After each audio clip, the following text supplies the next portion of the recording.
Jangan lupa subscribe. Jangan lupa subscribe. Assalamualaikum warahmatullahi wabarakatuh. Jumpa lagi kita sahabat BN pada pagi hari ini, Kamis tanggal 7 Maret 2024. Sahabat BN, dengan disinari matahari pagi yang cerah di alam terbuka ini, saya mendoakan sahabat seluruhnya semoga mendapatkan keberkahan hidup dari Allah Subhanahu wa taala, Tuhan Yang Maha Esa.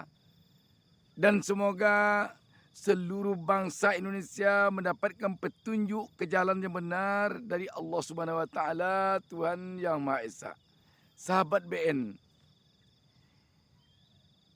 guliran hak angket tampaknya sekarang ini bagaikan sebuah buih yang hanyut di sebuah aliran sungai yang kadang terbentur ke tebing dan kadang terbentur ke karang. Namun belum juga tampaknya sampai saat ini buih itu ada ketentuan di mana dia akan merapat. Artinya sahabat BN, hak angket ini tampaknya sekarang ini belum lagi tahu nasibnya oleh wakil rakyat di Senayan sana. DPR yang bergelimang dengan politik praktis yang tampaknya masih lebih banyak pengaruh kepentingan politik sesaat jangka pendek dibandingkan kepentingan politik jangka panjang untuk bangsa dan negara ini masih saja berpendar di Senayan itu. Kita melihat sahabat BN sekarang ini praksi-praksi di DPR dingin menyambut hak angket ini. Padahal hak angket ini adalah semacam aspirasi yang telah menggumpal pasca pencoblosan. Sirekap yang heboh itu banyak sekali. Tetapi kelihatannya di DPR sekarang ini sepertinya mandek. Bahkan kita melihat praksi-praksi partai-partai yang berada di koalisi perubahan dan yang berada di koalisi Mahfud MD sepertinya lembek. Tentu saja ini tidak terlepas dari bergening-bergening politik kepentingan sesaat. Apakah nanti kalau menang Prabowo Gibran akan menyeberang ke sana atau mana? Seperti biasa juga. Jadi kelihatannya rakyat tidak akan mendapatkan perubahan yang lebih baik pemilu kali ini dibandingkan dengan pemilu-pemilu sebelumnya. Partai ini kelihatannya hanya mempergunakan rakyat untuk mendapatkan legitimasi bahwa dia dapat kursi sekian di DPR. Setelah didapatkan legitimasi itu melalui pencoblosan di TPS, mereka bisa berbuat semaunya. Apakah dia mau nyebrang ke sebelah, ke lawannya dulu, apakah tidak, sesuka-sukanya saja. Itu kelihatannya. Tetapi dalam ini yang perlu didukung oleh rakyat sekarang adalah DPD. DPD yang telah membentuk pansus. Ini yang perlu didukung penuh oleh rakyat. Adanya keinginan ini karena memang kita melihat secara masif di mana-mana hari ini terjadi yang disebut kecurangan. Nah, tapi kecurangan itu kan masih istilah. Nah, supaya tidak saling menuduh, nah, mereka buat pansus. Pansus itu kan legal. Kita lihat memang kalau ada kecurangan apa itu harus diperbaiki ke depan atau bagaimana? Atau kalau kecurangan itu luar biasa, apa tindakan lebih lanjut? Supaya masyarakat menerima ini, pemilih itu betul-betul transparan, jujur, dan adil. Itu tujuannya. DPD ini tidak tergantung kepada partai-partai. Dia mewakili daerahnya masing-masing secara pribadi. Dia dipilih oleh rakyat bukan berdasarkan partai, tapi berdasarkan ketokohannya, berdasarkan integritas dirinya. Kita juga tidak mendengar terlalu lantang calon anggota DPD menyuap-nyuap, menyogok-nyogok, memberikan amplop, melakukan serang pajar. Tidak kita dengar selama ini. Dan bahkan sampai sekarang ini tidak dengar. Makanya sekarang ini tampaknya rakyat lebih baik bergantung kepada DPD dibandingkan kepada DPR. Oh, hasil rekomendasi DPD kemana diberikan? Berikan saja kepada rakyat nanti oleh DPD. Berikan. Kalau diberikan kepada lembaga, kita sudah agak pesimis. Lembaga manapun sekarang ini kita pesimis.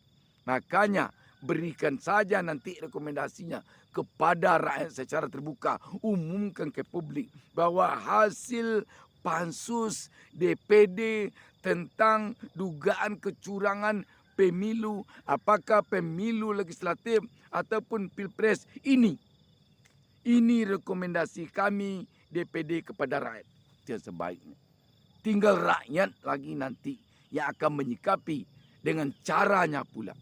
Kita tidak tahu sekarang ini apakah partai-partai yang ada dalam koalisi perubahan, partai PKS, partai Nasdem, partai PKB, apakah nanti akan menyeberang pula ke istana kalau Prabowo Gibran yang disahkan menjadi presiden ke presiden, kita tidak tahu sekarang. Apakah PDIP, P3 dari kubunya Ganjar Mahfud akan menyeberang pula nanti ke istana kalau Prabowo Gibran yang disahkan untuk presiden wakil presiden, kita tidak tahu sekarang. Susah menerka-nerka partai politik ini sebab kepentingannya, kepentingan politik sesaat yang banyak. Makanya sekarang ini lebih baik rakyat bergantung kepada DPD. Jangan dirisaukan kemana DPD nanti akan memberikan rekomendasi. Berikan saja oleh DPD rekomendasi kepada rakyat. Umumkan ke publik bahwa hasil rekomendasinya begini, gini. Sahabat BN, negara ini tidak akan ada perubahan. Baik secara hukumnya maupun demokrasinya dan lain sebagainya. Jika elitnya masih seperti sekarang ini. Yang dalam pikirannya hanya jabatan, kursi, kekuasaan. Sementara rakyat tetap juga hidup dalam penderitaan. Ketika akan pemilu dikasih BLT 300, 200, 600, dikasih beras bansos 10 kilo, 5 kilo. Sudah, nanti tunggu pilpres atau pemilu berikutnya. Itulah nasib rakyat Indonesia. Oh, persoalan pengangguran. Oh, persoalan ini dan itu. Rakyat toh akan menanggungkan juga. Sahabat BN, sekali lagi, mari kita dukung bersama-sama DPD di dalam menjalankan pansusnya ini. Dan kita berharap kepada DPD, tolong dibongkar secara nyata. Tolong dibongkar secara faktual. Tanpa ada yang disembunyikan. Tanpa ada tadi yang aling-aling. Kita yakin integritas dan ketokohan dari anggota DPD akan mampu membongkar ini. Anggota DPD itu adalah tokoh-tokoh di daerahnya. Panutan di daerahnya. Dia dipilih bukan berdasarkan negosiasi antara dia dengan partai. Tidak sama sekali. Dia dipilih bukan berdasarkan amplop-amplop yang diberikan waktu serang pajar. Dia dipilih memang karena ketokohannya yang telah tampak oleh rakyat selama ini. di tengah-tengah masyarakat. Masa ditanya lagi, mananya yang akan diangket? Semuanya akan diangket. Semuanya. Dan sekali lagi, kita rakyat kalau ingin Indonesia ini berubah kepada yang lebih baik, tolonglah kita rakyat ini. Kita yang memandirikan diri kita. Apalagi kaum milenial. Habis Anda tamat sekolah, tamat kuliah, Anda harus bekerja keras. Anda harus berusaha keras untuk bisa mandiri. Jangan Anda harapkan juga untuk menjadi ASN. Jangan Anda harapkan juga untuk menjadi pegawai negeri. Jangan Anda harapkan juga untuk menjadi pegawai BUMN. Kalau Anda masih berharap untuk menjadi pegawai negeri, kalau Anda masih berharap untuk menjadi pegawai BUMN, setiap pemilu Anda akan dikerangkeng. Anda akan diosong-osong. Anda akan ditekan-tekan untuk memilih salah seorang paslon. Tetapi kalau Anda bikin usaha sendiri, kalau Anda mandiri, Anda akan bisa menegakkan kepala. Saya tidak ada urusan dengan Anda. Jangan saya Anda paksa-paksa. Makanya persyaratan untuk sebuah negara sejahtera itu minimal 2% dari penduduknya pengusaha. Indonesia harus mengejar itu. Yang akan mengejar itu adalah warga negaranya. Jangan berharap kepada pemerintahnya. Sebab kalau dilihat fenomena politik sekarang ini, pemerintah, penguasa hanya akan berharap agar rakyatnya miskin terus. Supaya bisa setiap pemilu dia beli dengan 5 kilogram beras. Dia beli dengan 100, 200, 300 uang dalam amplop. Kalau kita rakyat ini sudah sejahtera, tidak akan bisa kita dibeli-belinya dengan itu. Kalau ada penguasa, kalau ada capres-cawapres, kalau ada calon legislatif yang mengatakan akan mensejahterakan rakyat, itu hanya omongan saja yang sulit untuk dipercaya itu.